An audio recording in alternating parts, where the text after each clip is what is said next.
warning for parents. Teens are now finding new ways to get drunker even faster, a dangerous combination that can be deadly. The way I heard about vaping alcohol is actually, I was at a party once and my friends were watching YouTube videos.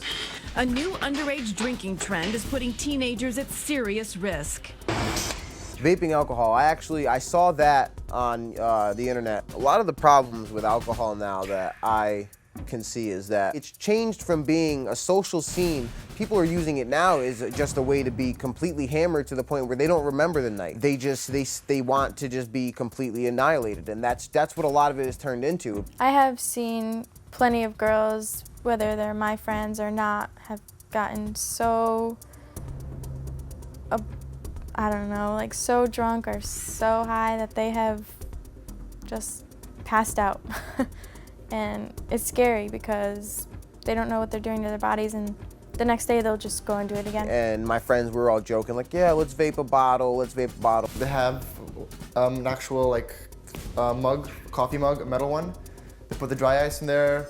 They took a soda cap, they put it on the bottle, they popped the soda cap through with an air pump, took the cap off, and took the hit. They put the alcohol, they closed it, opened the lid, and would inhale some of the vapors. When I was at the party, I was like, okay, I might as well try. It seems different. Didn't do any research the first time, so I didn't know how dangerous it actually was. We're seeing that with alcohol, that people are getting powdered alcohol, which is still legal to purchase in the United States, putting it in one of these containers or with dry ice, and quickly they could breathe in the equivalent of like 10 shots of liquor. I ended up going online a couple days later and reading this story about somebody who went to the hospital because they vaped alcohol. So the average person in the United States weighs 150 pounds, this is statistically, and is 5'7".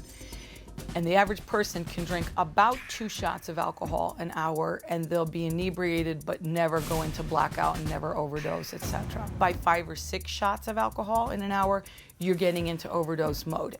The body has natural mechanisms with all drugs to try to keep us from dying, and most people, when they ingest alcohol orally, will start vomiting at that point at about 5-6 ounces of hard liquor. That would be like a rum or a vodka or a gin, something that's at least 80 proof. When you drink alcohol, it has to go through your stomach, it has to go through the liver, there is a rate of metabolism, and God forbid if you drink too much, you'll either throw up, or if you end up in the hospital, we can flush your stomach out and we can decrease the level of alcohol. So the powdered alcohol doesn't have to go through the bloodstream, doesn't go into your liver, doesn't go through your stomach and your small intestines to be detoxed out. It goes immediately into your bloodstream and immediately to your brain. In one deep breath, you could inhale the equivalent of 7, 10, 15 shots of alcohol. When it gets into your lungs and gets released into your bloodstream through your lungs, you can't take that out of your lungs. There is no antidote. If you are intoxicated, you are intoxicated. There is no way it can be taken out easily out of your bloodstream.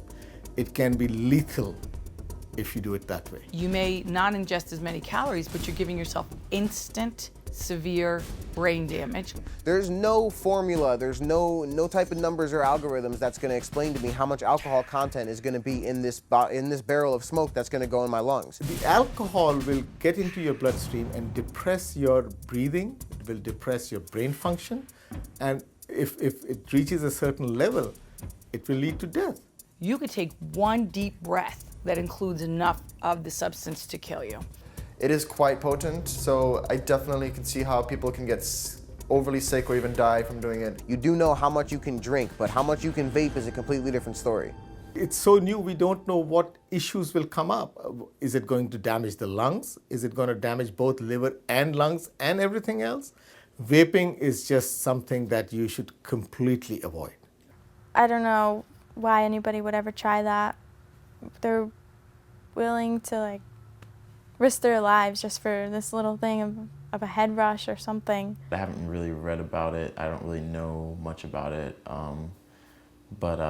Yeah, I would definitely say it looks like a risk. Vaping anything takes away all of the body's defenses.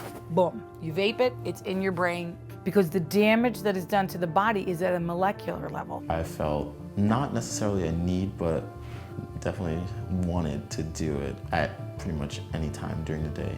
The more potent the dose is that a person is taking in, and the more rapid the administration, the faster the brain and the body gets addicted. The addiction, it's hard, you know, you really can't control it. So you can go to your quit lines. You can use the patch and wean yourself off it, but use scientifically approved methods for quitting. The bad news is the younger you use anything, including nicotine, including binge drinking, the more likely you are to become addicted and the more likely you are to have lifetime problems related to substance use. Even vaporizing alcohol, definitely I would recommend doing research and seeing what actual harm it does to you and how it actually affects people. As a teenager, everyone thinks they're invincible, nothing's gonna happen to them.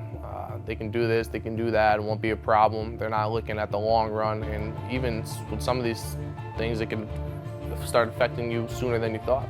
There's these things just thrown at us and people are just trying them. We do feel like laboratory rats when you think about it. Like, we're just given things to try and we're trying them not knowing what's in them. I'd say my opinion has changed about e-cigs because before I thought that, like, I honestly believed that it didn't have any nicotine in it, and if it does, then that's like a big deal because I don't want to get addicted to anything. If you've never smoked anything in your life, don't pick up an electronic cigarette and try it out, because you don't want to get to the point where I'm at or a lot of these other people are at.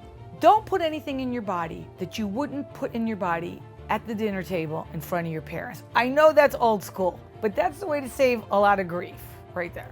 If anybody here would ever think about vaping, don't do it. It's the risk is too much for me. You're looking for like a social thing to do, find something else.